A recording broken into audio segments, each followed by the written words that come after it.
Muchas gracias por estar aquí, por recibir este llamado a seguir este proceso de formación. Como lo mencionaba Marian, bueno, ya vamos terminando no solo la clase, ustedes también van terminando el diplomado y hoy nos corresponde nuestra cuarta clase en el que vamos a tener otra mirada que es la de los métodos sincrónicos. Es muy común que cuando hablamos de métodos exegéticos y viendo un poco el foro de la primera clase, las respuestas que ustedes dieron a la pregunta que estaba allí, ¿para qué servían? Es muy común que nosotros veamos una utilidad en los métodos exegéticos muy enfocada hacia lo diacrónico, hacia lo histórico crítico, hacia lo que nos lleva la formación del texto y la enseñanza que nos da la formación del texto. Sin embargo, también tenemos estos que son los sincrónicos. Y los sincrónicos son de gran utilidad, quizás mucho más fáciles algunos de ellos de manejar para nosotros y sobre todo quienes tienen un trabajo pastoral, quienes hacen enseñanzas, quienes elaboran predicaciones. Estas herramientas que vamos a ver en la clase de hoy y en la de dentro de 8 días les van a servir mucho para cuando ustedes hagan algún tipo de ejercicio pastoral, de elaborar algún tipo de enseñanza, algún tipo de material a partir del texto bíblico. Eso va a ser muy, muy útil. Entonces espero que también disfrutemos y aprendamos a reconocer el valor que tienen los métodos sincrónicos, que son los que vamos a estudiar. ¿Están ya viendo la pantalla bien? ¿Estamos bien ahí? Sí, listo, muy bien. Entonces arranquemos con este estudio de los métodos sincrónicos. Y los métodos sincrónicos estudian el texto en su forma final. Si recuerdan, cuando vimos el aspecto de los métodos diacrónicos, era el texto tal y como el proceso que tiene en la formación del texto. Yo les decía, conocer su historia, saber por qué llegamos a tener el texto que hoy tenemos en nuestras manos. En los sincrónicos no hacemos ese estudio de esta evolución, sino que ya aceptamos que el texto está así, tal y como lo recibimos, tal y como lo tenemos en su forma canónica, nosotros lo aceptamos y lo acogemos para ese estudio. Y lo que hacemos es preguntarnos cómo este texto construye sentido. ¿Cuál es ese mensaje? ¿Cómo es que lo formula? El texto siempre quiere transmitir algo, tiene un propósito, algo que quiere comunicar y nosotros vamos a intentar descubrir cómo logra que ese mensaje sea decodificado por nosotros y llegue y penetre y transforme nuestras vidas. Esa es la intención. Entonces, este estudio de los métodos sincrónicos se realiza de una forma o utilizando recursos más literarios. Se apoya más en la literatura que en otras ciencias. No digo que las excluya, pero su fuerte es toda la parte lingüística, la parte literaria. Es como por donde nosotros vamos a profundizar. Y ese significado del texto que nosotros pretendemos encontrar, ¿cuál es ese sentido, ese significado? Está en la relación que existe entre los distintos elementos de este con el contexto literario en el que se encuentra. Miren que hace 8 días con el ejemplo, aunque era diacrónico, alcanzamos a ver eso, que el hecho de que una parábola estuviera dentro de un contexto literario, en un capítulo que nos está hablando de un tema en específico, va a transformar el mensaje que quiere comunicar. Eso lo vamos a tener muy presente en los sincrónicos, porque siempre vamos a analizar lo que denominamos una perícopa o un pasaje bíblico, una unidad, un texto que tenga un sentido completo, pero no lo vamos a dejar aislado, siempre en el contexto de la obra, y en eso vamos a insistir con mucha frecuencia, porque a veces nosotros hacemos como una síntesis muy generalizadas de los temas bíblicos y resulta que cada tema debe ser analizado desde el autor que nos está hablando, desde el libro específico que yo estoy estudiando. Entonces veíamos en la comparación sinóptica hace 8 días. Bueno, Lucas tiene una intención porque tiene un público específico y habla de unas formas muy puntuales. Veíamos que un tema fundamental es la misericordia, la oración, la salvación universal, que acoja a todos. ¿Por qué? Porque está entre gentiles. Y por otro lado, veíamos que en Mateo, entonces, una visión más didáctica, más catequética. ¿Por qué? Porque está entre una mayoría de pueblo judío que entiende las escrituras, que se les puede explicar. Entonces, siempre las unidades que estudiemos en relación con todo el contexto literario. Miren que acá estamos hablando del contexto literario, del libro en el que se encuentra el pasaje que nosotros estamos estudiando. Entonces, volviendo a este cuadrito que lo hemos tenido en todas nuestras clases, donde hacemos como esta síntesis de los métodos exegéticos, esos pasos iniciales que hemos hablado, que ustedes están profundizando en la segunda clase que tienen hoy, los métodos diacrónicos, que ya hemos hecho un estudio para por lo menos conocer. El propósito del diplomado es que ustedes los conozcan, sepan de qué se trata cuando ustedes se acerquen a algún texto que está hablando sobre estos métodos. Y ahora vamos a hablar de los sincrónicos. Y en los sincrónicos entonces tenemos el análisis semántico, el análisis narrativo, el pragmático o la pragmalingüística, que es como uno de los más recientes, y el estructural o semiótico. Vamos a hacer estos cuatro los que vamos a estudiar en la clase de hoy. Entonces, hoy la clase la vamos a dividir en dos momentos. El primero es una definición, una apertura a cada uno de estos métodos, que ustedes conozcan sus generalidades. Y un segundo momento, el ejemplo que vamos a utilizar para el método estructural a través de la oración del Padre Nuestro, que está en el Evangelio de Mateo en el capítulo 6, que ojalá lo hayan podido ustedes revisar. Pues vamos entonces a iniciar y de nuevo siempre todo parte con un análisis morfológico y sintáctico que ustedes pues ya se están están adquiriendo las herramientas para hacer estos análisis. Esto es solo un recorderis, yo ya lo he mencionado, pero siempre los análisis van a partir de un análisis morfológico, del estudio del vocabulario, cada una de las palabras, la función que ejercen, su significado, las traducciones propias que nosotros podemos empezar a realizar. Entonces, esto que ustedes es precisamente lo que están afianzando en el diplomado que están haciendo. Y el otro es el análisis sintáctico, que es el estudio de las frases, sus estructuras, la función que desempeña un término en cada frase. Entonces, el análisis en los métodos sincrónicos, vamos a partir también, en primer lugar, de estudiar el texto en su idioma original, analizando los términos y las frases. Sí, eso es lo clave con lo que siempre vamos a arrancar.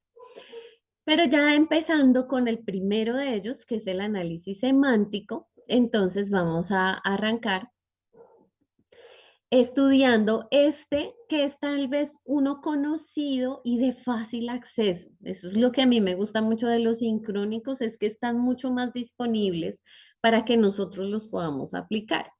En este caso, pues es esta búsqueda del significado de las palabras en un texto bíblico y de nuevo, lo que decía hace un momento, su relación con la obra del agiógrafo. Cuando hablamos de agiógrafo, hablamos del autor sagrado, ¿sí? De la persona que estuvo encargada de hacer esa composición final de un libro bíblico, buscando llegar a conocer el sentido de las palabras y la intencionalidad del autor sagrado en la redacción de su obra. Les quiero poner acá un ejemplo. Yo hice un estudio sobre el término pistis, que significa fe o fidelidad, es como más cercano a la fidelidad, y en eso hay una teología muy bonita de cómo nosotros hemos traducido fe, un término que detrás tiene una esencia de ser fiel. Pero lo hice en todo el Nuevo Testamento. Y no es lo mismo si yo hablo de pistis o de fe en los sinópticos Si miro por ahí a Juan y Juan no usa el término fe, sino el verbo creer, y entonces ahí ya empezamos a decir, oiga, Juan tan particular, lo usa en verbo, o sea, en una acción, pero no habla del sustantivo, del sustantivo fe. Luego, entonces, una cosa es hablar de fe en los sinópticos, otra en Juan, el verbo creer, otra en Pablo, que va a tener también unas posturas respecto a la fe, unas definiciones de la fe, otra en Hebreos, que nos ofrece hasta una definición, ¿sí? La fe es la certeza de lo que se espera, la convicción de lo que no se ve. Bueno, entonces, imagínense, yo no puedo decir, y pasa mucho, y con eso les quiero invitar a ser cuidadosos, especialmente aquellos que tienen esta responsabilidad de divulgar. Entonces uno, hablemos de fe en la Biblia y cogemos toda la Biblia de Génesis, Apocalipsis y hacemos una mezcla de conceptos que hay que ser más cuidadosos para entender mejor, para entender lo que significa, en este caso, pistis en cada uno de esos autores. Y miren, eso es una riqueza. De nuevo les insisto, lo que ustedes pueden encontrar es mucha más riqueza, mucha más profundidad al entender lo que significa un término, pero en el contexto de su obra, ¿sí? De lo que significa para cada uno de ellos, porque así es que se deben hacer principalmente los estudios, entendiendo qué significó para Hebreos, por qué le dedicó tanto a este tema, por qué viene y toma un montón de textos del Antiguo Testamento y de ejemplos, así como Abraham y así como, y nos empieza a traer un montón de ejemplos. ¿Por qué? Porque para él fue importante. ¿Qué significaba para él eso? De nuevo, la riqueza va a ser enorme. Es muy bonito cuando uno hace este tipo de estudios en el contexto de la obra literaria. Entonces, ¿qué podemos hacer? Pues usar los diccionarios y las concordancias, pero de nuevo, con el cuidado de entender que no vamos a hacer mezclas, sino que lo ideal es empezar a entender términos dentro de cada obra, es lo ideal. Al mismo tiempo, la semántica apunta a reflexiones que conduzcan a la pastoral, es lo que les vengo mencionando. Sí, es mucho más fácil aplicar este método en nuestro ejercicio, pues, de pastoral, de evangelización, para hacer más comprensible el mensaje bíblico. Ay, Dios. Y en esto tenemos que un texto, en especial los textos bíblicos, para sacarle el mayor provecho, nosotros podemos tener distintos niveles de profundidad. Si ustedes ven ahí la imagen, empezamos por la palabra, un término, luego una frase, que ahí ya vemos la parte sintáctica, luego tenemos párrafos y finalmente tenemos todo un texto o todo un libro. Y nosotros podemos ir profundizando en cada uno de estos niveles para sacar el mayor provecho a la enseñanza que el texto nos quiere ofrecer. Entonces, ¿en qué nos tenemos nosotros que afianzar?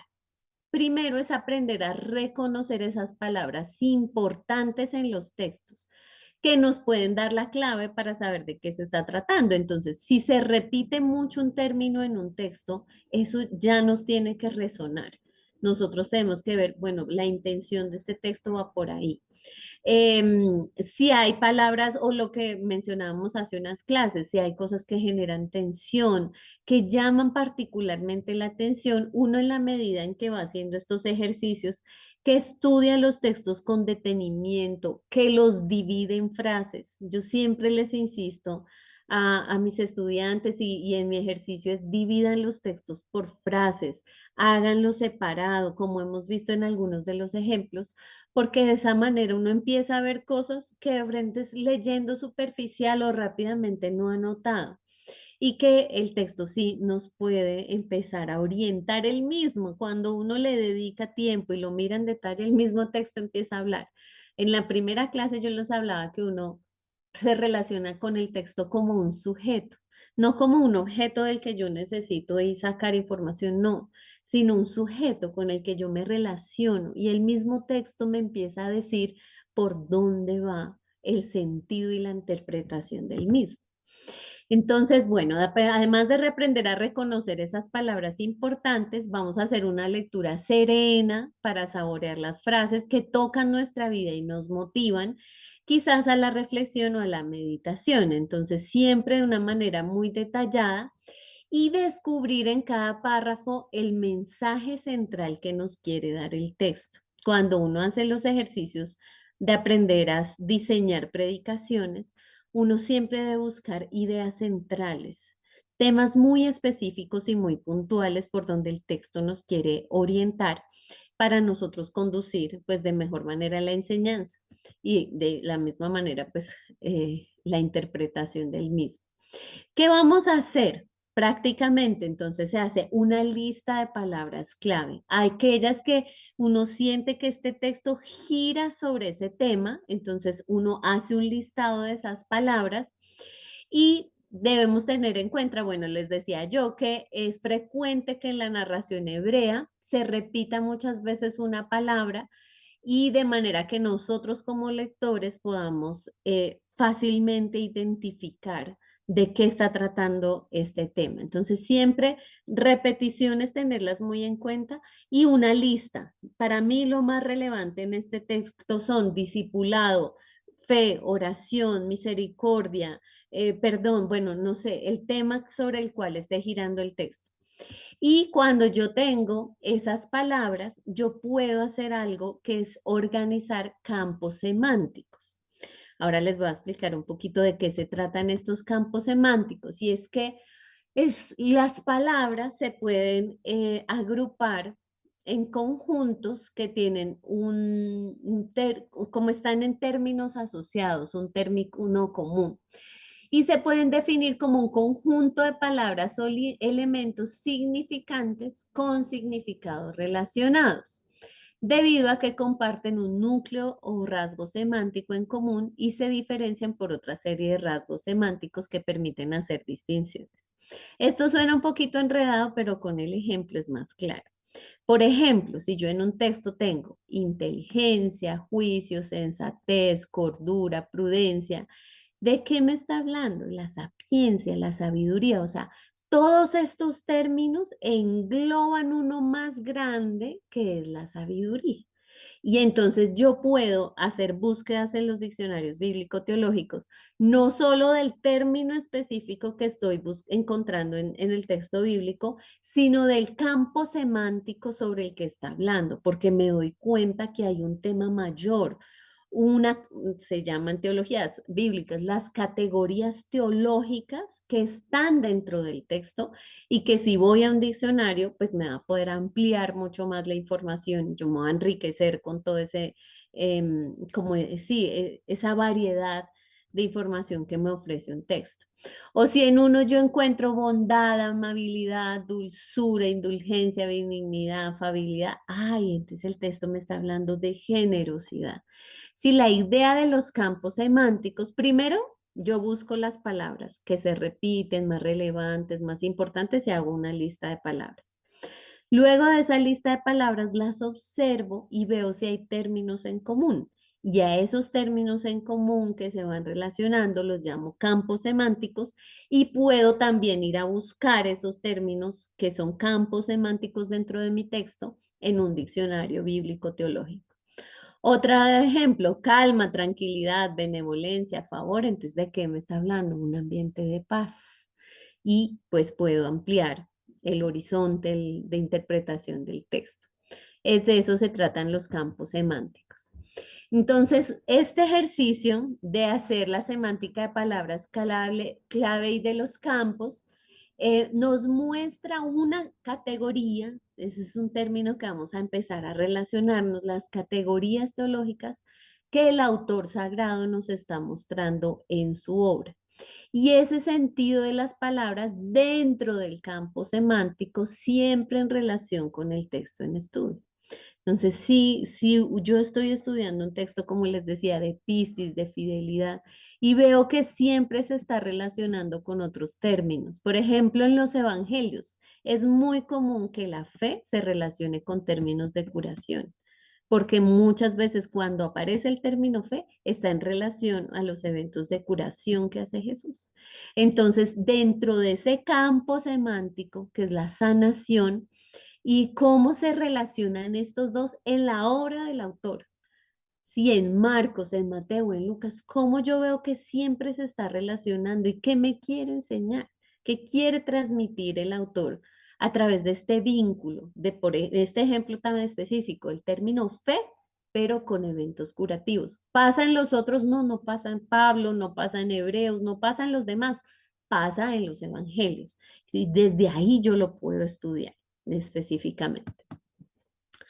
¿Qué recursos tenemos? Pues muchos, hay muchos, pues bueno, hay muchos, pero no todos son tan como especializados. Hay algunos que son muy interesantes y ustedes que ya tienen como algunas bases de los idiomas originales, sí vale mucho la pena que lleguen a consultar este tipo de fuentes. Hay diccionarios bíblico-teológicos, en este les tengo ahí la imagen de uno del Nuevo Testamento donde ustedes van a buscar los términos, pero en griego. Y lo interesante de ir a buscar en griego, entonces nos va a dar el término pistis. Y el diccionario hace el ejercicio que yo les cuento. Nos empieza a hablar de pistis, cómo se comprende en el Antiguo Testamento y en el Antiguo Testamento cómo se comprende en el Pentateuco, en los profetas, en los sapienciales y después en el Nuevo Testamento cómo se comprende en los evangelios, en Pablo, en Hebreos, en los demás libros, ¿sí?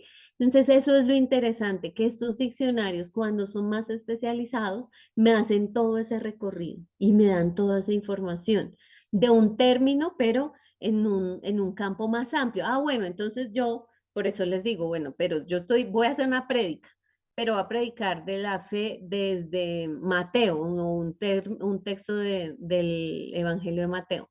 Ah, bueno, me interesa conocer todo ese contexto, me interesa, pero siempre tengo que ir y aterrizar y puntualizar en lo que me va a decir ese diccionario específicamente sobre Mateo. Si me va a decir algo puntualmente de qué significa la fe, o a veces no va a ser tan puntual en Mateo, pero me va a decir en los sinópticos, ah, bueno, ya eso me sirve porque me está ofreciendo ya términos muy puntuales o comprensiones muy puntuales de un término en un contexto específico. Siempre les invito a eso, a que ustedes, hay algo que se llama la predicación temática.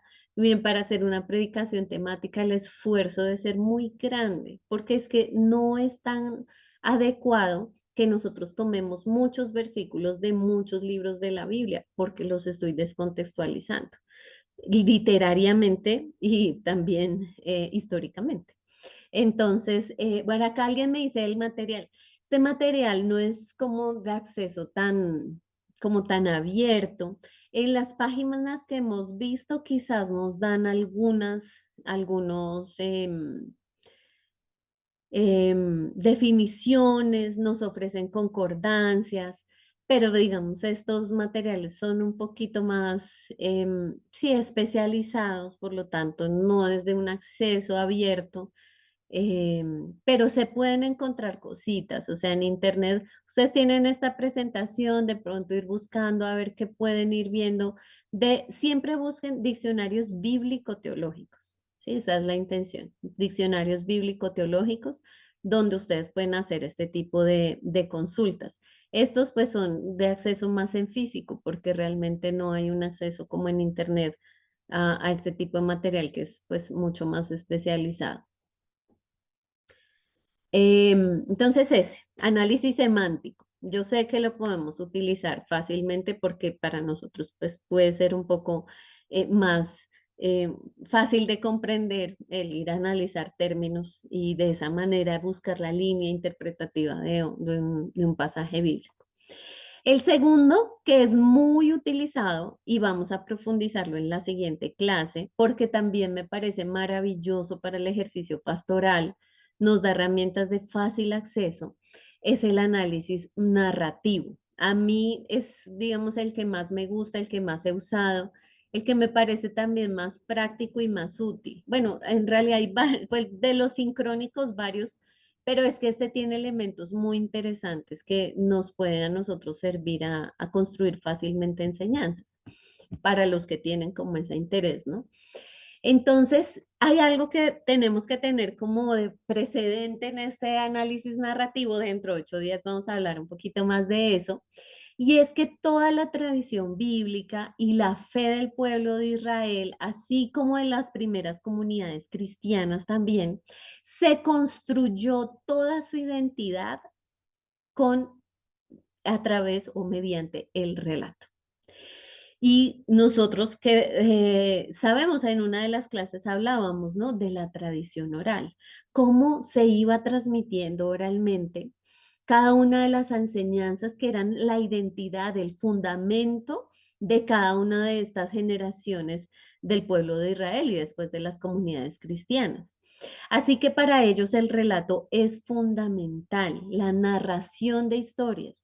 Lo vemos hoy todavía en el pueblo judío y es como un ejemplo para nosotros, para mí lo es, de cómo ellos transmiten la fe. Ustedes saben que ellos celebran el Shabbat y la celebración del Shabbat inicia el viernes a las 6 de la tarde, pero la primera celebración es familiar.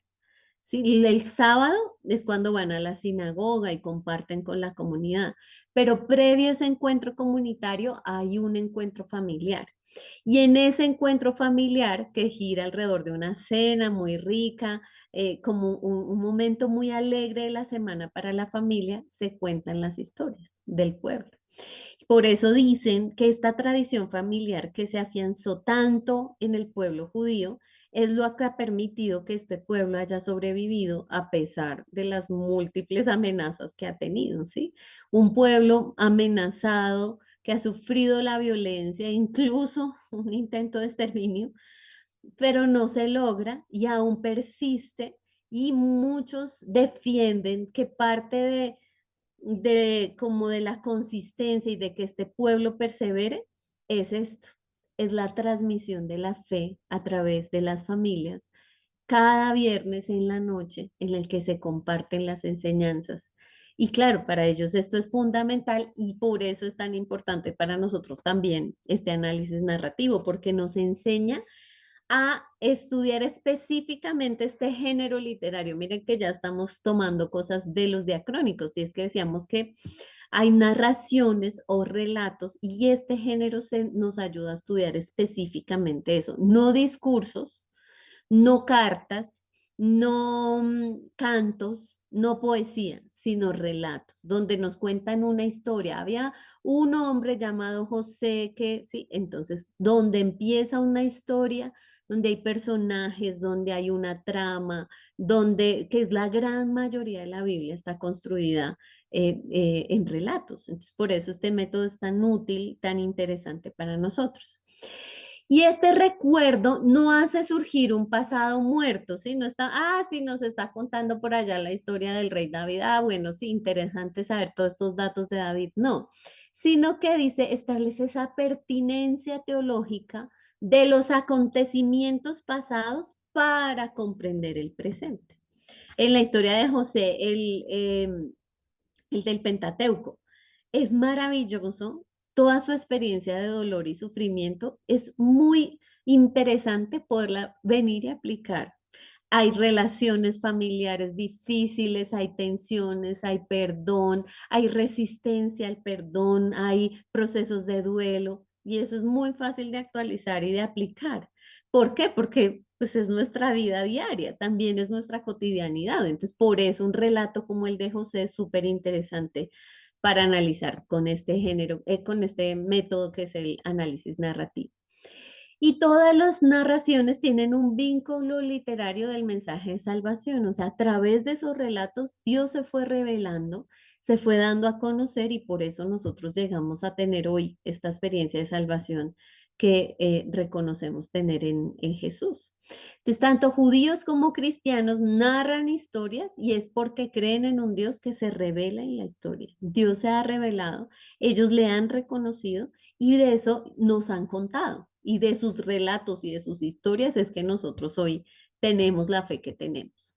Entonces, este método estudia fundamentalmente dos líneas de significados. Por un lado, las acciones. Se centra mucho en estudiar los verbos.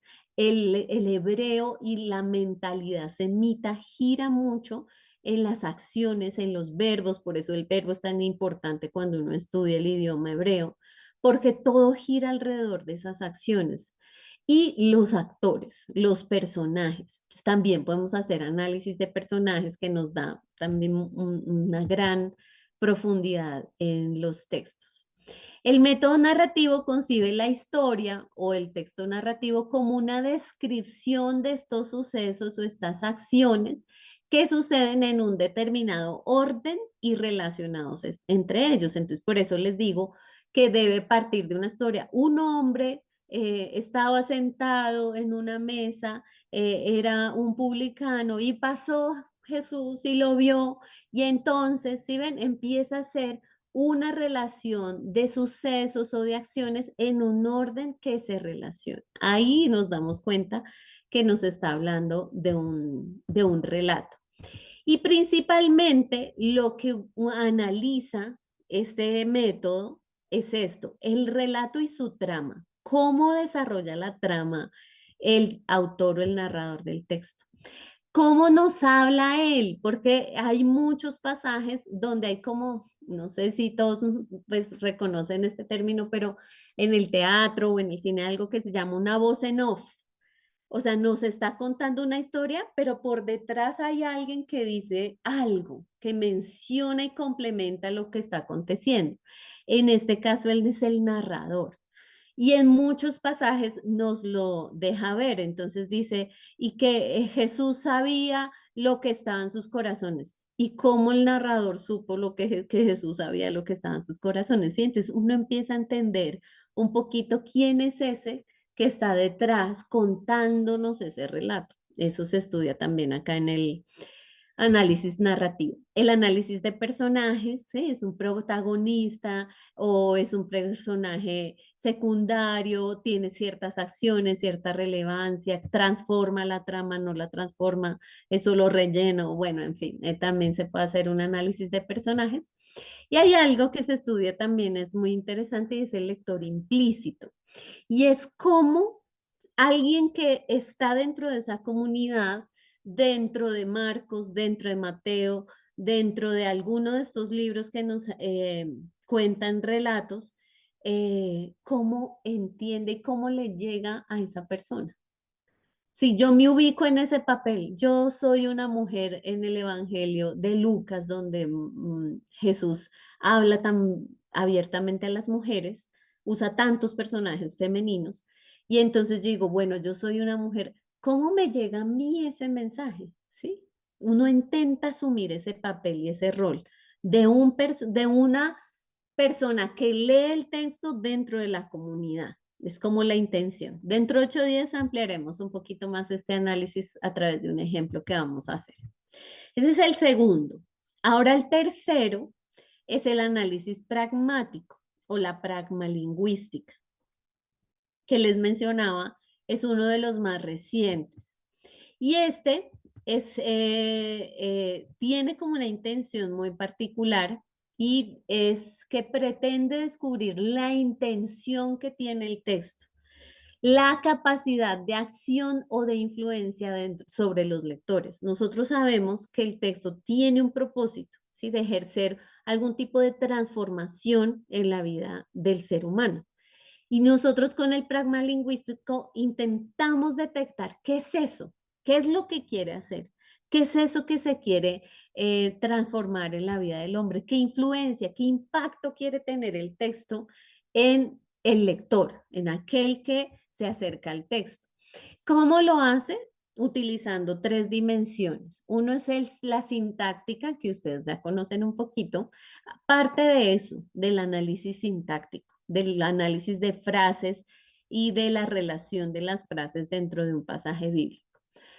Luego la semántica que acabamos de ver, la definición de términos, el reconocer cuáles son los más importantes, el entender un término dentro de la obra del autor. Entonces, miren cómo recoge lo que ya habíamos hecho, de sintáctica, de semántica, y incluye la pragmática, que es la praxis, ¿sí? ¿Cómo, qué acción me lleva a tomar el texto? Eso tiene como unos procedimientos que se utilizan para poder llegar a esas conclusiones. Entonces, siempre considera eso, que el texto quiere lograr algo en sus oyentes o lectores y va como en esa búsqueda. ¿Qué es lo que quiere transformar? Sí, ¿cuál es la acción concreta? Miren qué es la praxis. Bueno, en concreto este texto, ¿para qué es? ¿Qué quiere de mí? ¿Qué quiere que yo haga? ¿Qué decisión quiere que yo tome? ¿Cómo quiere que cambie? En la pragmática busca eso, encontrar eso en los textos. Esa es su intención.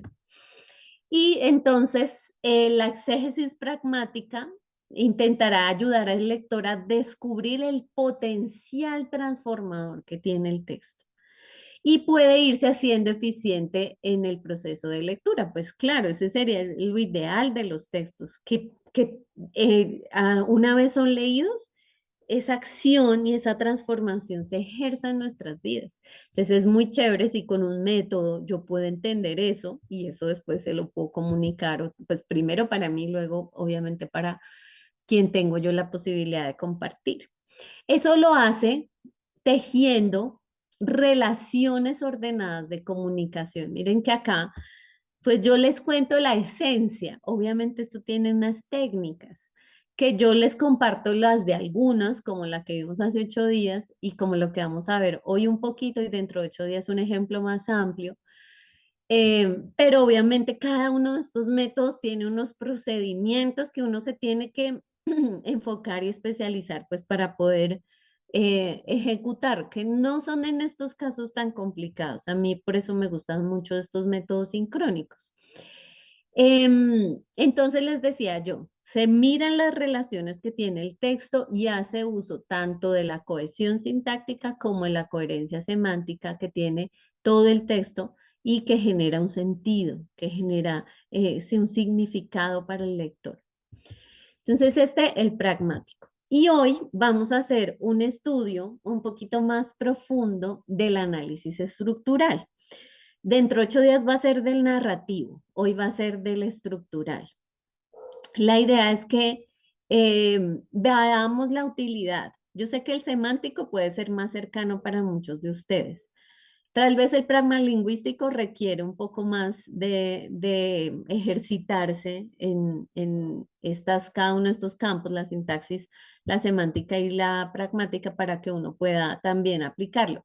Pero el estructural, el semántico, el narrativo son muy familiares para nosotros y podemos hacer uso de ellos. Y sé que el estructural, muchos de ustedes han escuchado que los textos y hebreos tienen una organización, que el autor y en su pensamiento el mundo semita organiza sus ideas de una forma para que para nosotros sea más fácil descubrir cuál es ese sentido, qué es eso importante y relevante que el texto quiere dar a conocer. Hoy entonces vamos a enfocarnos más en el estructural y con el ejemplo que vamos a desarrollar en un momento. Por acá hay como una preguntita.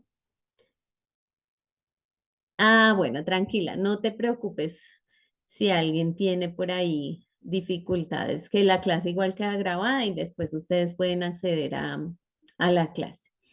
Entonces, vamos a estudiar el análisis estructural y entonces nos hacemos algunas preguntas y es cómo funciona el texto. Y ustedes dirán, ¿cómo así que cómo funciona? O sea, ¿cómo produce sentido? ¿Cómo llego yo a tener una idea de qué es lo que quiere dar a conocer? ¿Qué operaciones de lógica, de negación, de oposición hay en el texto? Porque nosotros a veces vemos eso.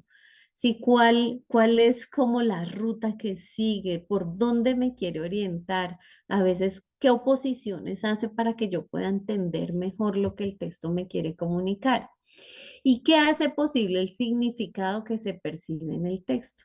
Les digo, los hebreos y el mundo semita tenía como sí, una forma en su mentalidad de organizar las ideas para darlas a conocer. Y hoy pues, nos vamos a dar cuenta cuáles son esas maneras en las que ellos se organizaban.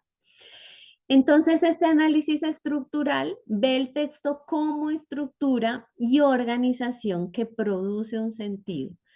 Sí, insisto en eso, ellos no lo hacían tan de casualidad, o sea, no era una casualidad, sino que hacían esto con una intención, pero ni siquiera tan esforzados como para nosotros puede ser, porque para ellos era fácilmente poner la idea central en la mitad, hacer relaciones de palabras entre centros y esquinas, ahorita lo vamos a ver en ejemplos, hacer oposiciones, hablar una cosa en contra de otra y así dar a conocer sus enseñanzas. Entonces, para ellos eso era muy natural. Las estructuras literarias, la forma en la que están organizados los textos, nos permite analizar las relaciones que existen entre los distintos términos o entre las distintas palabras. Esa disposición gramatical de las frases y la conexión que existen entre ellas. Miren que de eso es lo que va a hablar el análisis. ¿Cómo conecto? ¿Cómo relaciono yo una frase con otra? Lo que está arriba en el texto con lo que está abajo, lo que está al inicio con lo que está al final. Siempre voy a estar pensando, miren, literariamente en esas relaciones. Y algunos elementos entonces fundamentales de este análisis de estructura literaria que nos guiarán son la primacía de la forma como se expresa el autor. Siempre acá vamos a hablar de la forma y esa forma nos va a llevar al fondo, ¿sí? ¿Cómo lo estructuró para darme a conocer a mí qué era lo importante o por dónde quiere yo por dónde quiere el autor que yo interprete este texto. ¿Cómo se relacionan las correlaciones internas del relato o del discurso? Este aplica para estos dos géneros también, no solo relatos, también discursos. Las repeticiones, les digo yo, siempre tengan muy presentes si el texto insiste en algunos términos o en un campo semántico, esto va a ser relevante las formas gramaticales que existen en el texto. Si siempre me está hablando, no sé, en futuro, futuro, futuro, presente, pasado, siempre las formas gramaticales van a ser relevantes. Sí, porque muchos de ellos cohesionan sus textos de esas maneras para dar a conocer algo.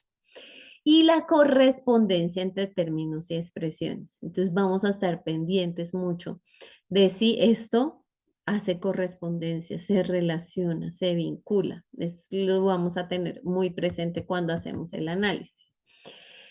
De esta forma, ¿qué vamos a hallar? Cuando yo hago el análisis de términos que se repiten, que se relacionan, de estructuras que parecen tener alguna semejanza, entonces eso me va a hacer un preanuncio como anticipo de lo que va a desarrollar o retrospección de la recapitulación de lo que se ha tratado o una inclusión como un artificio literario en el cual un punto del discurso termina con la misma idea o incluso con la misma expresión con la que inició.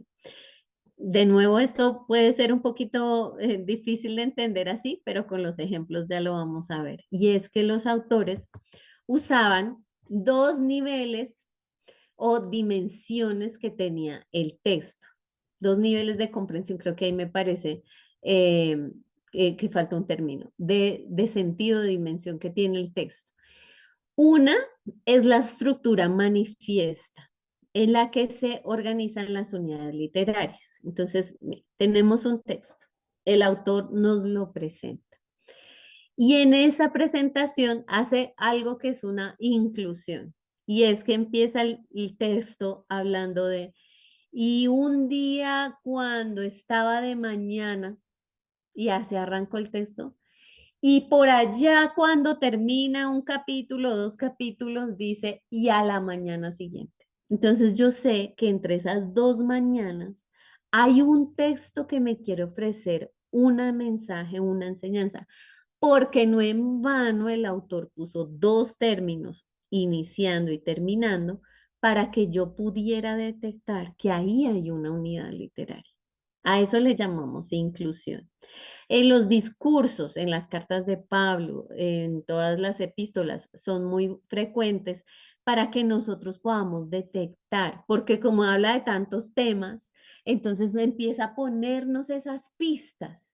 Y por eso los estudios tienen que ampliarse, no hacer cosas de solo versículos, sino siempre ampliar. Pues puede que hayan enseñanzas, hay parábolas de 2 versículos, pero hay siempre pensar en qué contexto literario me está hablando, qué habla todo el pasaje, siempre leer un capítulo antes, un capítulo después, para yo darme cuenta, ¿será que hay una temática que está queriendo abordar? En todos los discursos de los panes que hay en Juan, hay muchas inclusiones, inclusiones hay en muchos textos, porque nos pone pisticas. Aquí uso un término y por acá al final vuelvo y lo uso y yo digo, ay, el autor aquí creó una unidad literaria y así lo debo yo entender para sacar el mejor mensaje o la mejor enseñanza. Usa paralelismos, ya vamos a hacer ejemplos de paralelismos, si nos pone dos cosas en paralelo o en opuesto. Es muy frecuente, puede usar paralelismos, semejanzas o puede usar oposiciones, donde nos pone dos cosas en contraste para que yo diga, ay, sí, ¿qué es lo que me quiere decir? ¿Qué es lo que yo debo entender? Porque me está oponiendo dos cosas. Y vamos a hablar algo que quizás algunos han escuchado, que sé que les llama también mucho la atención, de los quiasmos o las estructuras concéntricas o las simetrías. Cuando yo empiezo a relacionar y me doy cuenta que tal vez hay un versículo por acá arriba, se relaciona con el de abajo, o que hay algo en la mitad que me está queriendo llamar la atención. De estructura concéntrica es el ejemplo que vamos a hacer hoy del Padre Nuestro. Entonces, esta es una estructura manifiesta donde yo puedo ver evidentemente una organización que tiene el texto. Pero también está una estructura inmanente, es decir, una organización narrativa o un encadenamiento de situaciones, acciones y discursiva del texto, entre actores, tiempo y espacio. Eso se hace más con la obra grande. ¿Sí? Entonces, si ustedes tienen la posibilidad, algunas Biblias, yo por acá tengo, pero creo que esta no sé, sí, espérenme, yo miro aquí. Algunas Biblias ustedes van a darse cuenta que ponen como unos títulos grandes antes de cada sección. Por ejemplo, acá es que no sé si alcanza a ver, pero bueno, acá tengo esta que es, no, ya no se ve ni la cámara, la traducción interlineal, pero tiene la versión de Jerusalén. Y comenzando el capítulo 5, entonces dice discurso evangélico, o algunos van a decir sermón del monte. Y me pone la introducción a grandes secciones. Cuando nosotros estudiamos, por ejemplo, no, todos los libros de la Biblia, podemos darnos cuenta que tienen una estructura, una manera en la que podemos organizar y hacer como un recorrido. Un ejemplo es el de Marcos. Marcos empieza su relato en Galilea. Luego hay un tránsito de Jesús de Galilea hacia Jerusalén, que le damos el viaje de Galilea a Jerusalén, y luego lo que pasa en Jerusalén. Y esa estructura que él lo dio de manera literaria, perdón, geográfica, haciendo uso de la geografía, me da unas pistas literarias de lo que está aconteciendo, ¿sí? Va sucediendo en un recorrido de Galilea, el viaje y luego llega a Jerusalén. Los sinópticos tomaron una estructura similar, pero le añadieron o le quitaron cositas. Y así pasan todos los libros. Todos los libros pueden también tener esa organización, tanto narrativa como discursiva, y uno va detectando en la obra completa cómo es que se organizó. Siempre cuando hacemos análisis de libros, vamos a ver cómo está su estructura literaria. Eso siempre lo vamos a hacer. Pero vamos a tener algunos ejemplos de esas estructuras manifiestas donde nos organizan esas unidades literarias más pequeñas. Y dentro de eso tenemos los paralelismos. Unos están dentro del verso, si en un solo verso chiquito yo encuentro un paralelo, o pueden ser también externos, que entre varios versos me esté haciendo una comparación, un paralelo. Entonces, en esos tenemos los paralelismos sinonímicos en donde se repite una o más veces la misma idea, pero expresándolo en palabras diferentes. ¿Sí? Nos está reafirmando siempre lo mismo, con otros términos, pero nos hace la misma afirmación. Un antinómico donde hay dos ideas consecutivas, pero que se ponen en contraste, nos pone en contraste dos ideas. O también el sintético, en la que el segundo verso completa el pensamiento del primer verso, completando la idea o abundando más en su explicación, como que sí, profundiza más en una idea que ya me había adelantado previamente. Ejemplos para que sea más claro. Entonces, en un paralelismo sinonímico, tenemos muchos en los Salmos, muchos en Proverbios, pero también los encontramos en otros libros, sino que aquí son los pues más característicos. Dice, los cielos cuentan la gloria de Dios y el firmamento anuncia. Si ustedes ven los dos términos en azul, pues se está hablando de lo mismo, pero con otras palabras, pero está haciendo alusión a la misma idea. Los cielos cuentan, el firmamento anuncia. ¿Y qué nos cuentan? Uno, la gloria de Dios y el otro, la obra de sus manos. Entonces, y ahí empieza uno pues a mirar qué más relaciones puede encontrar.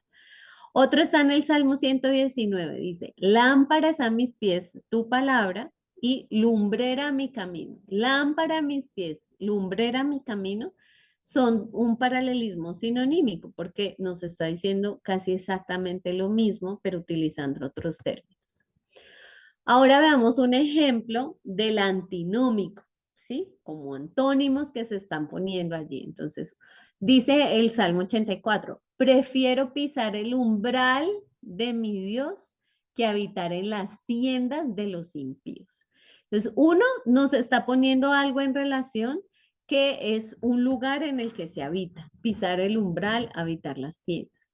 Y eso que lo están poniendo en contraste. ¿El contraste dónde está? En lo que hace Dios y lo que hacen los impíos. El lugar donde habita Dios al lugar que habitan los impíos. Entonces allí está poniendo ese en contraste. Otro ejemplo está en el Salmo 1, dice, porque el Señor conoce el camino de los justos, mas la senda de los malos perecerá. Senda y camino son sinónimos, pero lo que quiere poner en contraste es qué hace el justo y qué hacen los malos. ¿Cuál es el destino del justo y el destino de los malos? Y ahí lo está poniendo en oposición, es un antónimo entre ellos, el justo y el malo. Muy frecuente todos estos usos en la literatura sapiencial. Y finalmente, el último ejemplo de paralelismo sintético, donde dice que los dos versos pueden tener una relación de causa-efecto, premisa-conclusión, proposición-suplementos y siempre como una idea de profundizar en la idea que ya ha planteado el autor. Entonces dice, responde el necio como merece su necedad para que no se estime sabio en su propia opinión. Ahí está haciendo una posición entre necio y sabio, pero dice sí, como responde el necio como merece su necedad para que no se estime sabio en su propia opinión. Complementa la idea de ese necio que está haciendo mal uso de la palabra, ¿cierto? A otro en el Proverbios 15 dice, mejor es la comida de legumbres donde hay amor que de buey engordado donde no hay odio. Es como una premisa, una conclusión. Mejor es algo donde hay amor que buey engordado donde hay odio. Siempre como ese complemento que existe entre las frases. Esto en el caso de los paralelismos. Estamos en el análisis estructural, viendo la organización de los textos, ejemplos de paralelismos que encontramos en los textos. Pero también encontramos otro aspecto muy interesante que son las simetrías, y es cuando se disponen cuatro o más elementos de forma simétrica que se oponen o se complementan. Y en este caso tenemos un ejemplo que es del quiasmo, donde se hace una disposición cruzada u opuesta de elementos pares, siempre son pares en los quiasmos, cuyos contenidos se van a corresponder. Ya en el ejemplo vamos a aclarar. Y la estructura es concéntrica, que es una cantidad impar de elementos con un centro común, que va a ser nuestro ejemplo, el que ya vamos a empezar a estudiar sobre el Padre Nuestro. Veamos el del quiasmo, en el que existe esta disposición cruzada de elementos pares cuyos contenidos se van a corresponder. Entonces, tenemos este texto: guarda del mal tu lengua y tus labios de decir mentira. Entonces, si ustedes se dan cuenta y cómo están en las flechitas, guarda el mal ¿de qué? De decir mentira. Y una relación que existe entre tu lengua y tus labios. Ahí hay un paralelismo sinonímico, ¿cierto? Se está relacionando tu lengua y tus labios, se está haciendo alusión a lo mismo al hablar. Pero entonces, ¿de qué es? De guardar del mal. ¿Qué es qué? ¿Qué es ese mal que nos quiere dar a conocer? El decir mentira. Cuando yo, miren que debajo de cada una de las palabras he puesto unas letras, A y B en la primera frase, y B prima con una comita o A prima en la parte de abajo. ¿Con qué fin? Nosotros, y ustedes, este es un ejemplo muy sencillo, pero esto se puede hacer de textos de capítulos completos. Incluso hay gente que se lanza a armar estructuras de libros para entender. Y miren que no es tan alejado pensar, porque la mentalidad semita sí funciona así, poniendo las cosas en este orden. Entonces, cuando yo lo estructura de esta forma, como está en la parte inferior de la pantalla, dice, guarda del mal, A se relaciona con A prima de decir mentira. Y B, tu lengua y tus labios se relacionan y por eso los pongo B prima. Y empiezo a encontrar esas relaciones que existen en el texto. Insisto, este ejemplo es muy sencillo, pero de esto se puede hacer mucho. O sea, de muchos pasajes se han encontrado grandes enseñanzas al darse cuenta que hay cosas que se relacionan entre ellos, estas relaciones que existen. Y para eso, pues vamos a hacer un ejemplo más sustancial del Padre Nuestro. Pero tomémonos unos 5 minuticos para hablar. ¿Qué piensan de estos métodos? Miren que hoy nos fuimos por otro camino que no habíamos andado. Y es porque, insisto en que ustedes muchas veces se relacionan con los métodos exegéticos, siempre yendo a la historia del texto, al contexto, al autor, a quién lo escribió, a de dónde proviene, a cómo tenemos los textos que hoy llegaron a nuestro, siempre buscando atrás. Pero este es otro camino que nos abren los métodos exegéticos, que son los sincrónicos, que nos llevan a indagar más en la literatura que tiene, o comprender el texto a nivel literario, a nivel más literario. ¿Qué piensan? ¿Cómo los ven? ¿Los conocían? ¿Conocían de estos métodos? O quizás los habían escuchado y los usaban sin tal vez saber que ya estaban haciendo uso de algún método exegético. Alguien que quisiera opinar y aportar.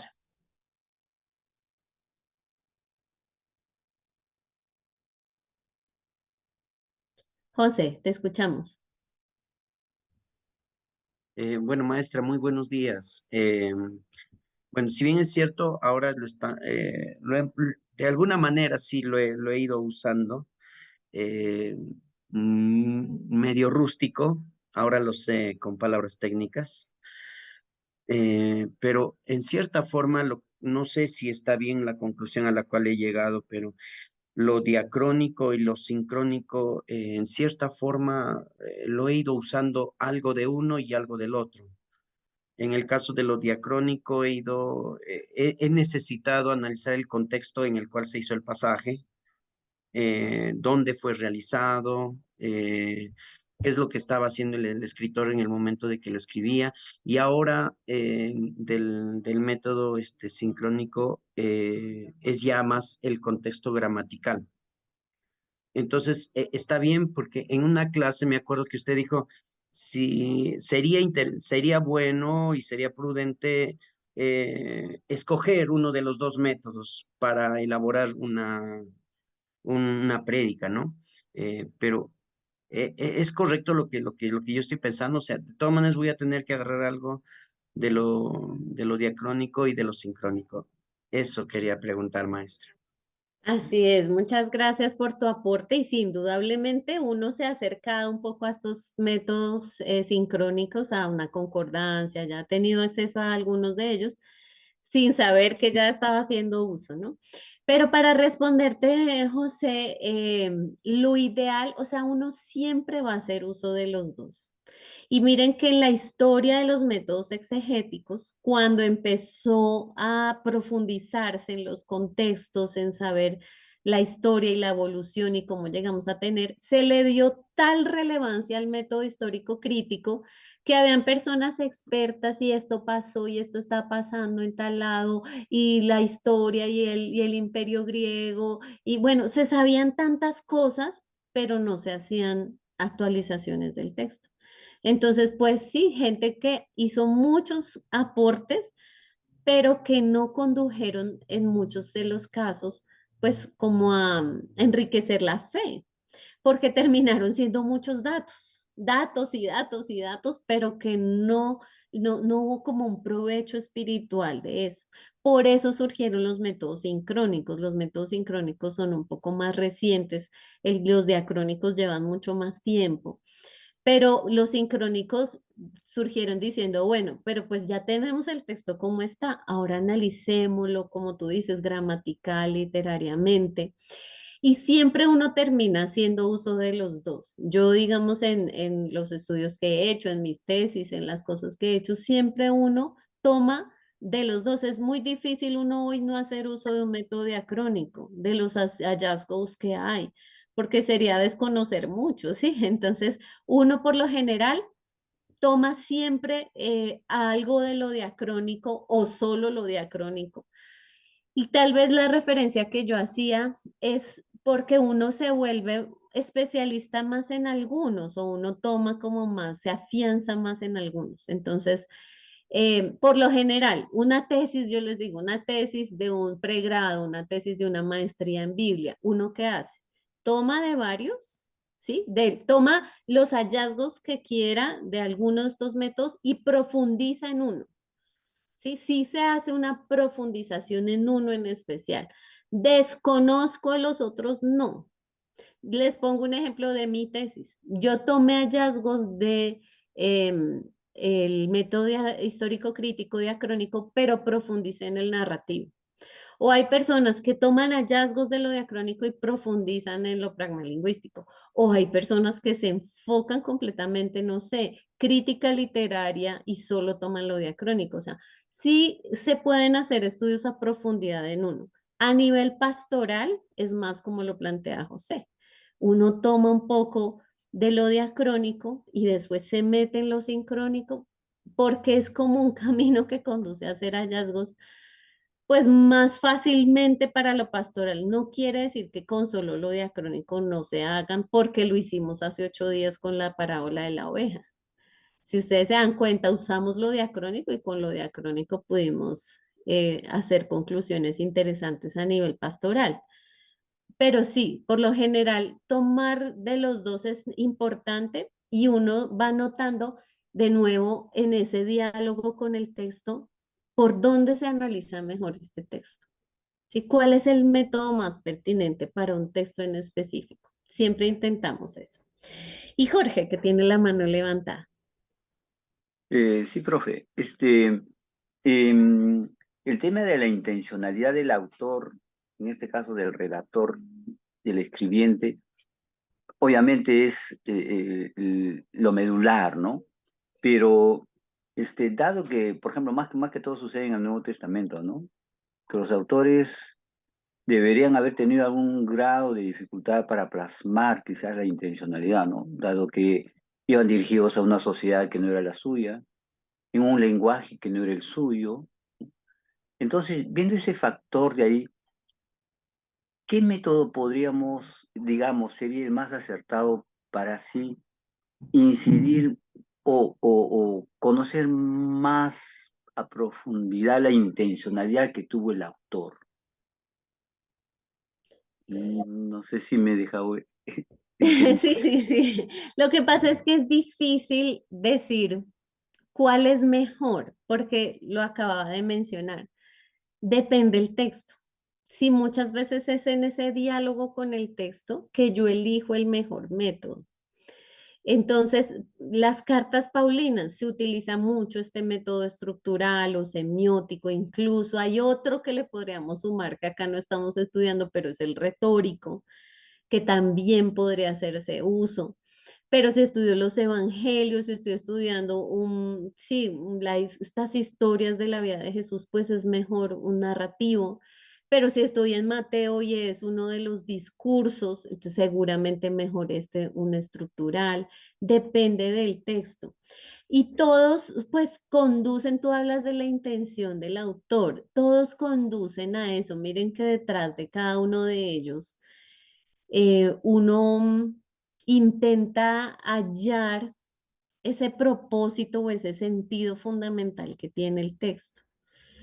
Pero sí, no hay una manera de decir este es mejor que otro, porque cada texto nos va dando pautas o pistas para saber cuál es el mejor método, dependiendo del género literario. Por ejemplo, si estoy en sapienciales, pues un estructural, ¿sí? Un análisis estructural va a ser el mejor. No puedo ahí hacer uso jamás de un narrativo, no, es que no son narraciones, no son relatos. Depende del texto, es el método que yo elija, haciendo la aclaración que usamos tanto diacrónicos como sincrónicos, pero siempre, dependiendo del texto, yo me voy por un método que me funcione mejor para ese pasaje. Ya para estudios más grandes, como tú lo proponías en el Nuevo Testamento, por ejemplo, se han hecho análisis narrativos de los evangelios, ¿sí? Entonces, ya con pues, se utiliza un método específicamente, análisis narrativo de los evangelios. Ya sé que y hay un libro muy chévere de Marcos que es súper especializado en cómo usa el método, se llama Mercedes Navarro, cómo usa el método narrativo para analizar el Evangelio de Marcos. Hay análisis retóricos sobre Pablo, o sea, sí, depende del texto. Siempre va a ser el texto el que me va a ir guiando sobre cuál va a ser el mejor método que yo pues deba utilizar. Bueno, entonces, para irnos poniendo ya en marcha con el estudio del texto de Mateo, vamos a hacer el análisis de esta oración, una oración pues muy conocida, que pues nos ofrece una enseñanza que hoy vamos a intentar ver pues desde otra perspectiva, a ver qué nos tiene para aportar esta perspectiva desde el análisis estructural. Para complementar lo que Jorge y José nos preguntaran, puede que yo le aplique análisis estructural a este texto y obtenga una enseñanza. Y si le aplico otro análisis, le puedo obtener otra, ¿sí? Porque el texto tiene esa riqueza de sentidos. Así que aunque yo les decía, uno puede elegir uno que uno considere es el mejor, pero de pronto otro pensó que era mejor aplicarle otro método y encontró una enseñanza también a partir de ese mismo texto que puede seguir, miren, abriendo mucho más el panorama y reenriqueciendo mucho más la interpretación bíblica. Eso puede pasar. Bueno, entonces el Padre Nuestro. Ay, perdón que no me pasó aquí. Ya. Entonces, tenemos nuestro texto. No sé si ustedes tuvieron la oportunidad de estudiarlo. Y en este texto, vamos, si quieren, hagamos primero una cosa, y es veámoslo en español para poder notar estos elementos importantes que queremos destacar. Entonces, hagamos el ejercicio al revés, primero en español y después en griego. Y es que la división clásica que tenemos de este texto del Padre Nuestro es en dos partes y con 6 peticiones, 6 grandes peticiones que se tienen así. Así se había estudiado por mucho tiempo. Entonces, un enunciado inicial, el Padre Nuestro, que estás en el cielo, ¿sí? Sí, bueno, en todo este de Padre ya hay un montón de cosas que se han dicho y que pues nos enriquecen mucho esta visión que tiene Jesús con su Padre. Entonces, es súper interesante. Ya hay mucha teología. pero vamos a su estructura y a su organización, que ese es el enfoque que hoy queremos tener. Entonces tienen las tres primeras: santificado sea tu nombre, venga tu reino, hágase tu voluntad en la tierra, perdón, no como lo había dicho, voluntad como en el cielo, así en la tierra. Así es la traducción, como una transliteración del griego, ya lo vamos a ver. Hágase tu voluntad como en el cielo, así en la tierra. En la 4 está, danos hoy nuestro pan de cada día, perdona nuestras ofensas como también nosotros perdonamos a los que nos ofenden, no nos dejes caer en tentación y líbranos del mal. Esa ha sido la forma más tradicional como se ha estudiado. Y si ustedes ven, la gran diferencia es aquí en que en las primeras está todo relacionado con Dios, tu nombre, tu reino, tu voluntad, y las otras tres están relacionadas con el ser humano. Y en plural, danos nuestras ofensas, no nos dejes caer en tentación y líbranos del mal. Esa tentación será vinculada al mal, ¿sí? Si me libra, como la relación entre la tentación y el mal se había establecido y se había puesto siempre así, como una sexta petición que tenía el Padre Nuestro. Y lo vemos acá, ya en griego, donde encontramos, ay, perdón, Em, bueno, acá, ay, perdón, ay, bueno, veámoslo acá de una vez, donde encontramos esa estructura, miren cómo yo lo organicé, y se empieza a ver el uno más su, Basileia su, telema su. Entonces ahí yo me voy dando cuenta que tiene esta apropiación de todo lo que se está relacionando con del Señor, todo lo que se relaciona con Dios. Y las otras están el gemín, más, donde es el nuestro, el de nosotros y todo relacionado con nosotros. ¿Qué nos hace pensar que tiene una organización en 6? Porque ustedes acá ya están viendo que no está en 6, sino en 7 peticiones. Y es que nos pone a relacionar un adverbio, que es el host. ¿Sí? Y ese host que está en el renglón 3, si ustedes ven ahí en la tercera petición y en la quinta petición, nos está dejando ver que hay algo que debe estar en la mitad. ¿Sí? Como que tienen dos términos que está empezando a poner a relacionar. Pero además, siempre las otras peticiones habían sido divididas por el CAI. Tenemos en la quinta el CAI, el CAI en la sexta. Como no había CAI, pues lo habían puesto como una sola frase, ¿sí? Y habían hecho como una sola petición entre la sexta y la séptima. Sin embargo, nosotros, ya por la sintaxis y el análisis aquí de estas conjunciones, nos damos cuenta que el al también puede ser una manera de diferenciar y quedaría la estructura ya no en 6, sino en 7 peticiones. Miren cómo se toma. El host, que es el adverbio, nos está mostrando una pauta, ¿sí? Está en la petición 3 y está en la petición 5. Pero además nos queda el gemin, más en la petición 5, 6 y 7. De esta manera se hizo un replanteamiento. Esto no es la última palabra, esto es una postura. Y eso siempre en teología, ténganlo muy presente. Uno tiene posturas, acercamientos, propuestas. Es una propuesta que se ha hecho. Y es dividir el texto ya no en 6 peticiones, sino en 7, teniendo en cuenta estos elementos sintácticos, el jos, el ca y el al, y los pronombres su, jimón, jimin, jimas. Y de esta manera organizar el texto poniendo una petición en el centro, que es la petición número 4. Entonces, esto desde cómo llegamos a lo que yo les voy a proponer, ¿sí? Ya les voy a hacer la propuesta y que sea más comprensible. Pero cómo llegamos a través de la organización del texto, viendo los pronombres, los adverbios, las conjunciones, y haciendo esta organización me doy cuenta que yo le puedo poner una estructura a este texto.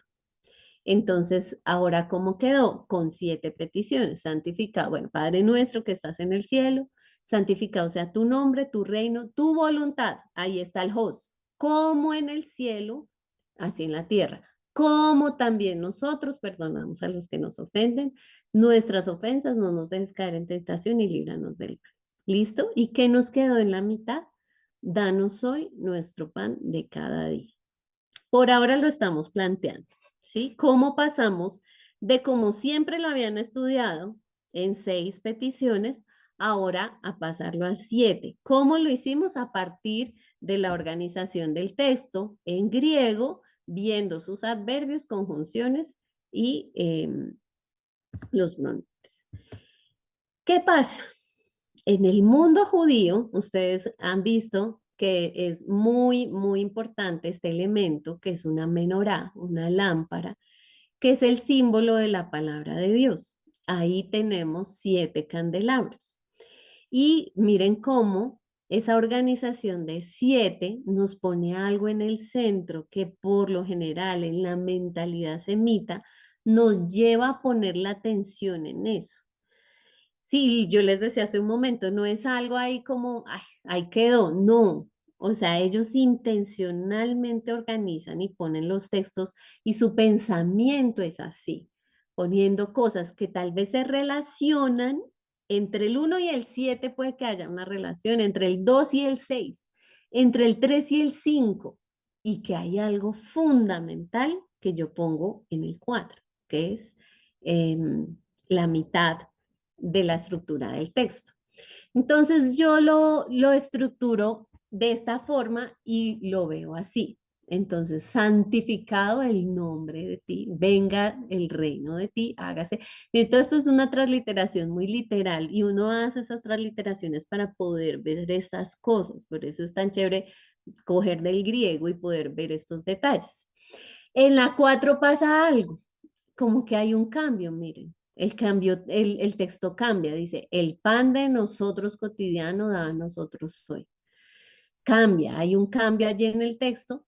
En el 5, 6 y 7 vuelve y se mantiene una estructura muy similar. Perdona a nosotros nuestras deudas, no, y no nos hagas entrar a nosotros en tentación y libera a nosotros del malvado. Entonces, miren cómo empieza uno a notar que organizando el texto en esa transliteración del griego al español, ya hay algo que empieza a llamar la atención. Ya lo habíamos visto, ¿sí? Con el host y, y el caí y el al. Entonces ya empiezo yo a notar que sí, definitivamente pareciera que la cuarta petición tiene algo interesante, algo que me quiere mostrar. El pan da, ay, mire, y miren cómo acá también hay un vínculo. El panda, bueno, es como sí, la entrega o la petición que se hace. O sea, no es lo que yo hago, sino que alguien me lo debe dar. Pero cotidiano y hoy ahí vemos un paralelismo, ¿sí? Estamos hablando de algo que se necesita con mucha frecuencia. Entonces, miren cómo la cuarta petición que está en el centro es la única donde hay una realidad material que se distingue de las demás. En las primeras está haciendo una exaltación y un deseo de búsqueda de Dios, de su reino, de su nombre, su voluntad. En las otras, las deudas, la tentación, el malvado. Y esas deudas muchas veces relacionado más con las ofensas, más que con algo material. Como la cuarta tiene que ver con una necesidad material del ser humano, es la única, las otras no. El pan cotidiano de nosotros da hoy. Entonces, uno, eso ya me llama también la atención. Se sobresale sobre el, sí, se resalta sobre las demás el hecho que sea una petición material. En este caso, entonces, miren cómo se van conociendo atributos de Dios que se reconocen a partir de cada petición. Si yo digo santificado sea tu nombre, entonces estoy reconociendo que Dios en este caso es santo, ¿cierto? Claramente, pues ahí está hablando de su santidad. Dios es santo. Venga tu reino, entonces estoy declarando y confesando a Dios como nuestro rey. ¿Sí? Venga sobre nosotros tu reino, entonces Él es nuestro rey. Hágase, Señor, tu voluntad. Lo estoy reconociendo a Él como Señor que tiene este dominio, que es creador, que sobre nosotros deseamos esa voluntad. Entonces ya lo he reconocido como santo, como rey y como Señor. Perdona a nosotros nuestras deudas o nuestras ofensas, entonces le reconozco con su misericordia. Le estoy pidiendo que sea misericordioso, que tenga favor de nosotros y nos perdone. En la sexta petición lo estoy reconociendo como el ayudador. No nos dejes caer o no nos hagas entrar en tentación. Ayúdanos, no podemos solos. Reconocemos la necesidad que tenemos de ti.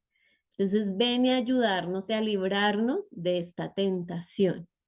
Y finalmente, y libéranos a nosotros del malvado, del mal, entonces nos salva de aquello que nos puede hacer daño.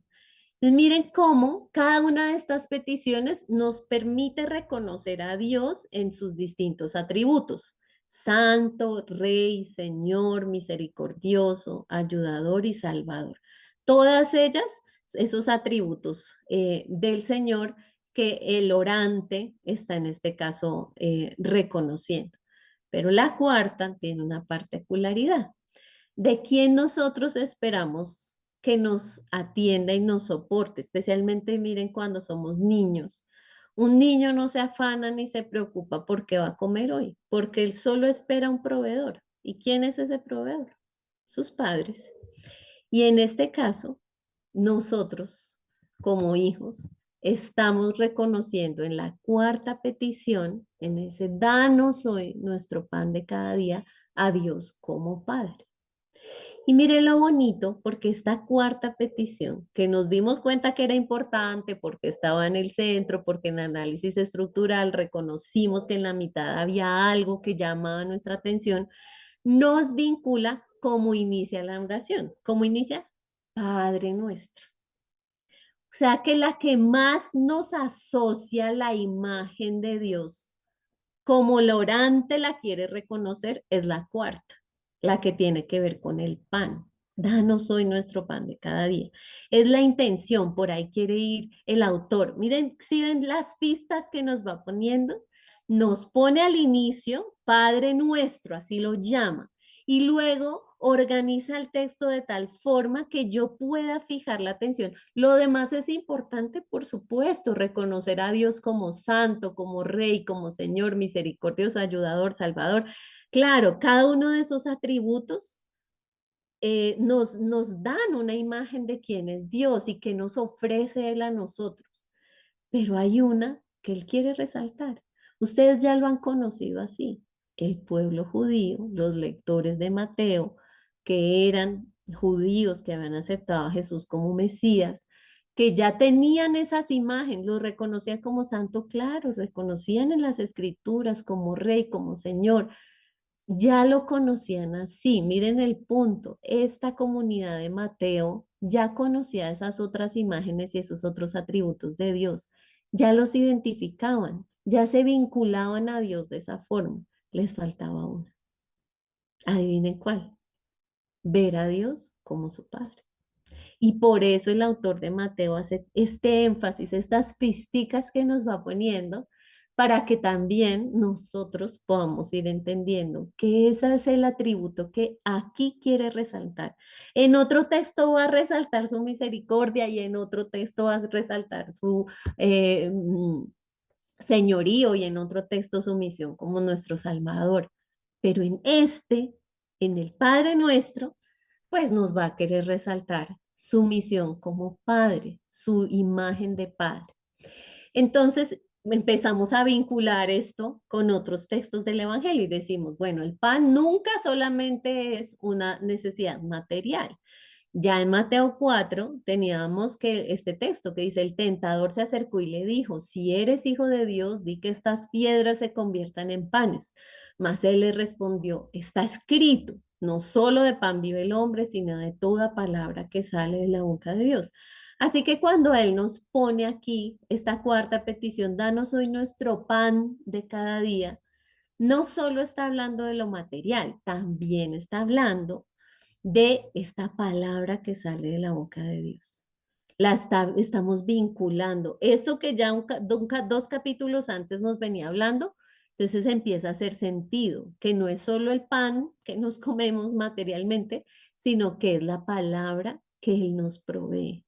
Y danos eso hoy, Señor, danos cada día esa palabra que nos provee, que nos sustenta, que nos alimenta. Por ahí va el texto. Miren otro detalle. Dejemos hasta donde vamos, hagamos un paréntesis, que es que este detalle me parece también muy bonito.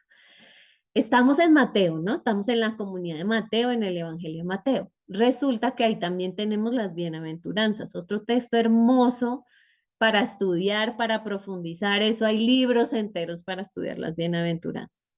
Ahí nosotros también tenemos varias premisas.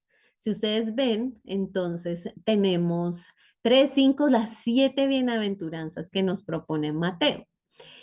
Y aquí, si uno las organiza también haciendo uso del análisis estructural y solo pone, miren, bienaventurados los pobres de espíritu, los mansos, los que lloran, ¡ay! Miren la que está en la mitad, los hambrientos y los sedientos de justicia, porque ellos serán saciados. Luego los misericordiosos, los puros de corazón, los pacíficos. Pero miren cómo en la mitad también hay una experiencia de hambre, de saciedad, de necesidad de saciedad.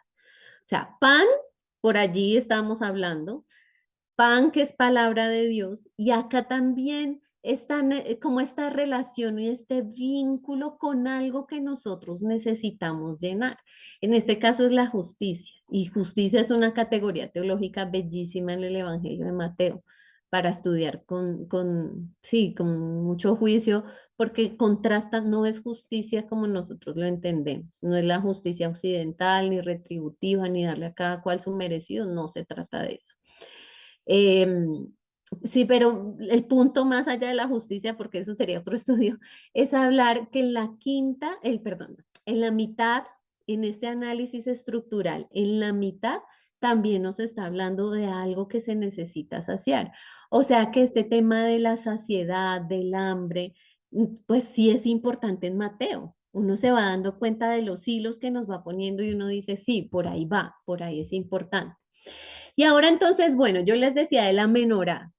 Vimos que en la mitad está el pan, que tenemos esa necesidad de que Dios provea algo cotidianamente, diariamente, que probablemente no es solo material, sino también su palabra. Y ahora entonces, ¿cómo se vinculan? Porque vamos entonces a intentar encontrar si eso que está en la mitad es súper importante, pero que también la 1 y la 7 se relacionan, la 2 y la 6 y así sucesivamente. Entonces veamos la 1 y la 7. Dice, santificado sea tu nombre y libéranos del mal o del malvado. Entonces la 1 y la 7, ¿en qué se relacionan? Miren que aquí hay una oposición entre el mal y la santidad. Se están oponiendo estas dos cosas. ¿Y qué es lo que nos está invitando? A preservar, apartar el nombre de Dios que genera daño, de lo que genera daño, dolor o sufrimiento. Preservar, apartar el nombre de Dios de lo que genera daño, dolor o sufrimiento. Miren cómo está haciendo esta oposición y hay muchas veces que el nombre de Dios o en nombre de Dios se hacen cosas que pues no nos llevan a santificarle, sino todo lo contrario, que hay muchos que con sus acciones, que sus comportamientos e incluso haciendo uso y nombre de él van a hacer causar daño y van a aumentar el dolor o el sufrimiento de las personas. O sea, aquí vemos que ahí sí está esa oposición entre el mal y la santidad. Ahora veamos la 2 y la 6. Venga tu reino, venga el reino de ti y no nos hagas entrar en a nosotros en tentación. Cómo se relacionan estos dos, el reino y la tentación? Entonces, también es una relación de oposición. Se están oponiendo estos dos, el reino de Dios y la tentación. Para eso, habría que hacer un estudio un poquito más amplio, pero brevemente voy a leer estos dos versículos, Mateo 5:20 y Mateo 26:41. Mateo 5:20 dice, porque les digo que si su justicia no es mayor que la de los escribas y fariseos, no entrarán en el reino de los cielos. Entonces nos está haciendo una relación del reino de los cielos con entrar, o sea, el reino de los cielos es algo a lo que se entra, un vínculo con ese término entrar. Yo entro al reino de los cielos.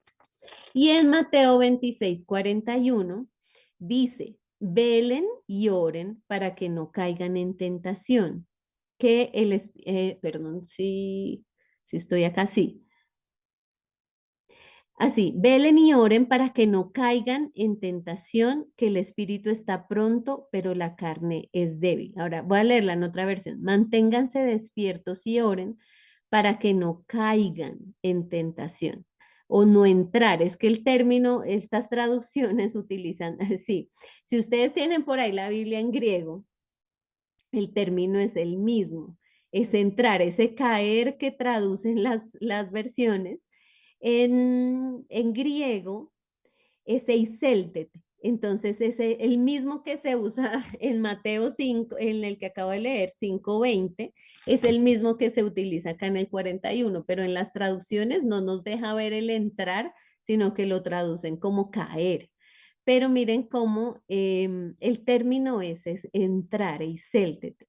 Entonces, nos dice que tanto a las tentaciones se entra como al reino de los cielos se entra. Entonces, lo que vincula estas dos peticiones es el entrar en tentación.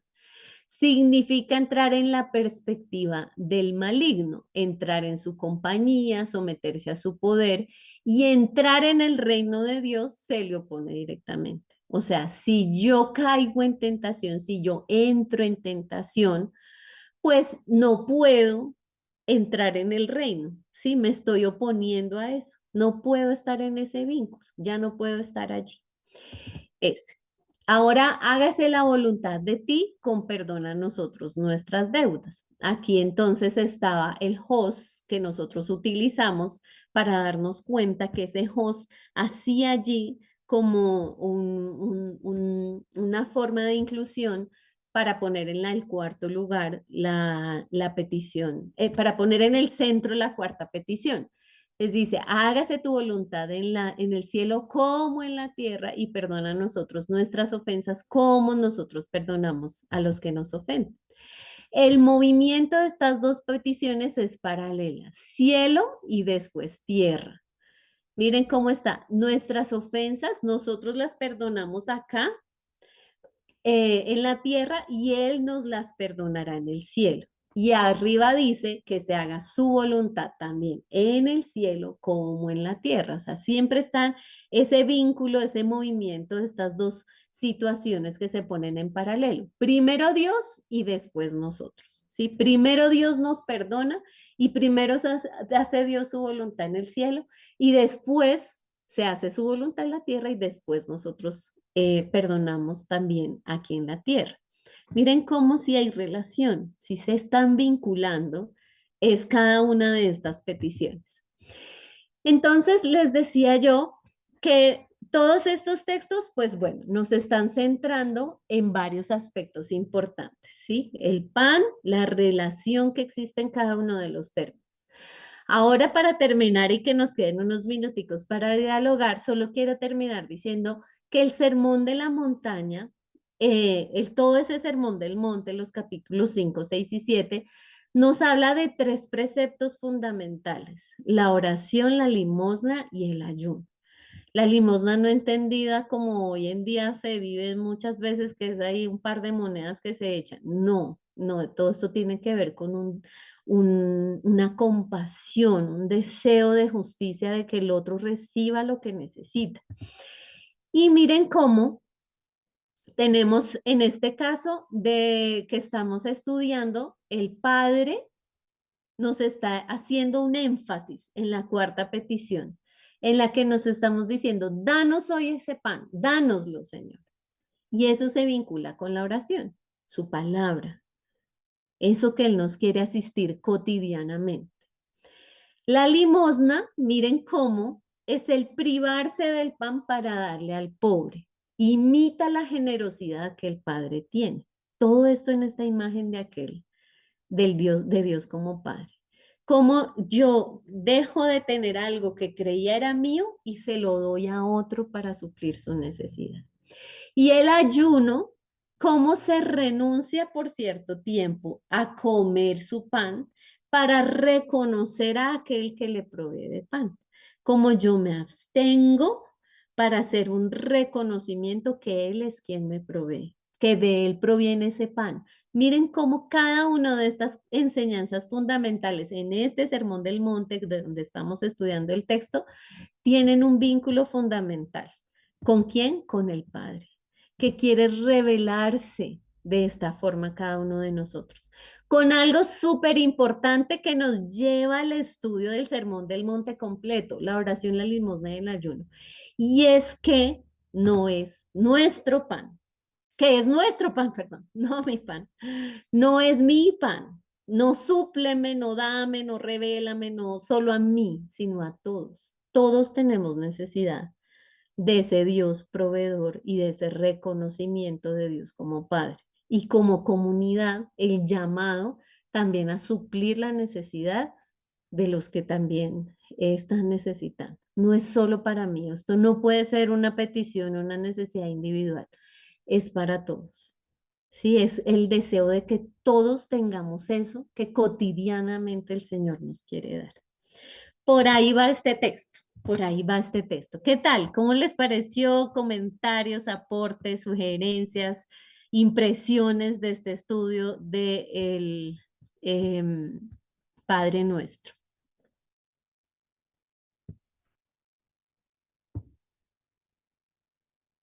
¿Quién se anima a compartir algo que les gustó, que les llamó la atención?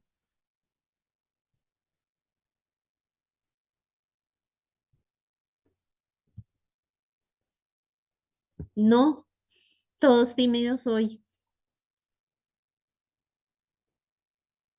Pues yo sí voy a decir algo y la María, verdad es que es muy interesante cómo se hace la división y cómo se interpreta de diferente forma el Padre Nuestro, ¿no? Como lo hemos aprendido. Pero solo tengo una inquietud y es esa línea donde dice, y no nos dejes entrar en tentación, o no nos entres en tentación. ¿Cómo interpreta uno eso? ¿Dios lo mete a uno en tentación o cómo es eso? De pronto me salgo del tema, pero me causa inquietud ese pedacito. Muy bien, Marian. Miremoslo, miremoslo en el texto. Vamos al texto a ver cómo está la construcción. Si quieren, voy a proyectarlo para que lo volvamos. Ay, pero espérenme si yo, no sé si lo alcancé a cerrar. Sí. Miremoslo desde el griego, porque la pregunta de Marian es muy teológica. Entonces, vamos a ver si desde lo que tenemos en el griego podemos entre todos pensarlo. A ver qué quiere decir. Espérenme por acá. Lo pongo.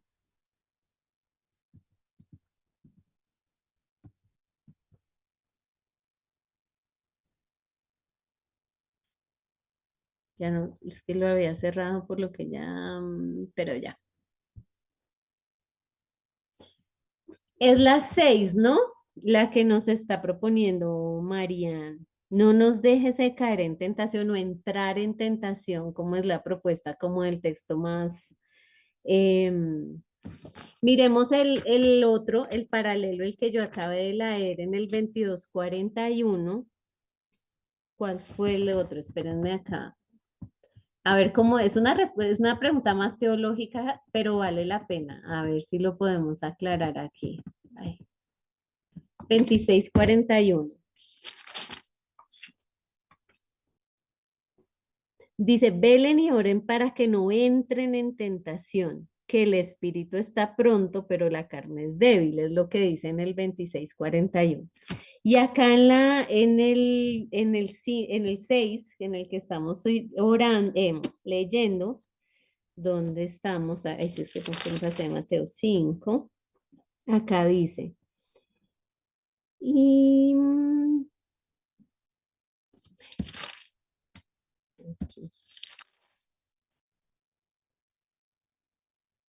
El 13 dice, y no, dice como el literal en griego, dice, y no conduzcas a nosotros o no nos entres a la tentación, sino libra a nosotros del mal. Pues interesante pregunta, Marian. Desde la perspectiva de Mateo 26, miren cómo dice, velen y oran para que no caigan ustedes, ¿sí? La responsabilidad desde el 26:41 recae más a nivel personal, no seamos nosotros. ¿Por qué dice? Porque estamos dispuestos, pero la carne es débil. Sin embargo, yo creo que sí, es como más que Dios, porque yo creo que es difícil hacer una afirmación de esas, pues que sea Dios mismo.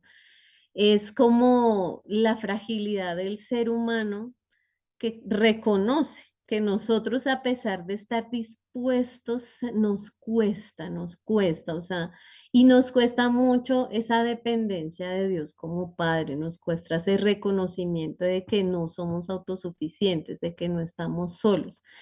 Si el texto literalmente en el versículo se hace una alusión a no nos conduzcas, no nos centres, pero sí yo creo que tocaría estudiarlo un poquito más, vale la pena, yo me comprometo ahí sí a estudiarlo un poquito porque esa afirmación sí genera tensión, pero es lo interesante y es súper valioso que nos hagamos esas preguntas que generan tensión y que nos generan duda. Entonces, mi compromiso, y es que en las preguntas al profesor de esta semana, indago un poquito más, intento responder.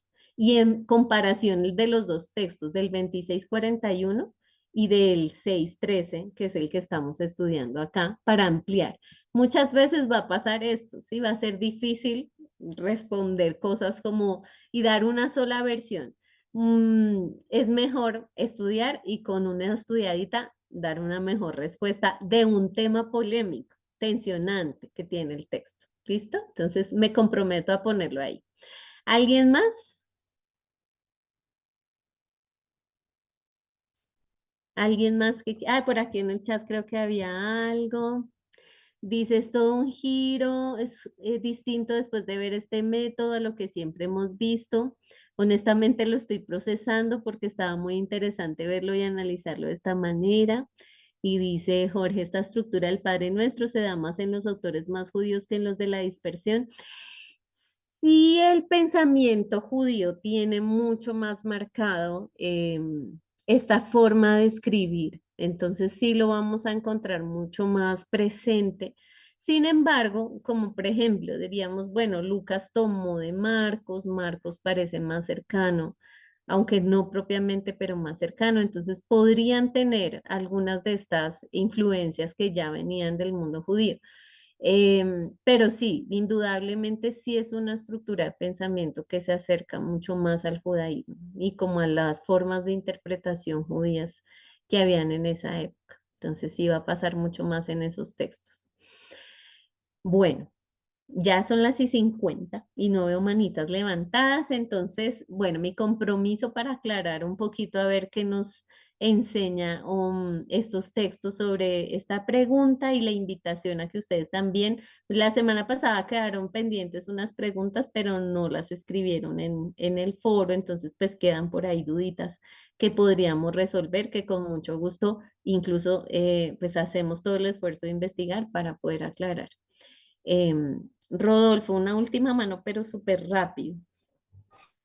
Sí, profe, estaba viendo, analizando lo del método sincrónico y veo que aunque los evangelios tengan bastantes narraciones, pero cuando ya se entra al estudio de cada una de esas narraciones se ocupa mucho el método sincrónico, porque esas narraciones están estructuradas, así como lo tomamos el caso del Padre Nuestro. Entonces veo que hay una necesidad en los evangelios a la hora de hacer exégesis, de aplicar mucho este método sincrónico. Eso es lo que yo puedo captar, ¿verdad? En los ejemplos que usted nos estaba dando. Así es, Rodolfo, así es. Como les mencionaba, no vamos a descartar obviamente lo diacrónico, que es valiosísimo, pero sí, cuando ya nosotros empezamos a hacer estudios, pues aprovechamos también al máximo y en los evangelios se usa mucho en los métodos sincrónicos. Así es. Bueno, entonces un abrazo, el Señor les siga bendiciendo y nos encontramos nuestra última clase el próximo.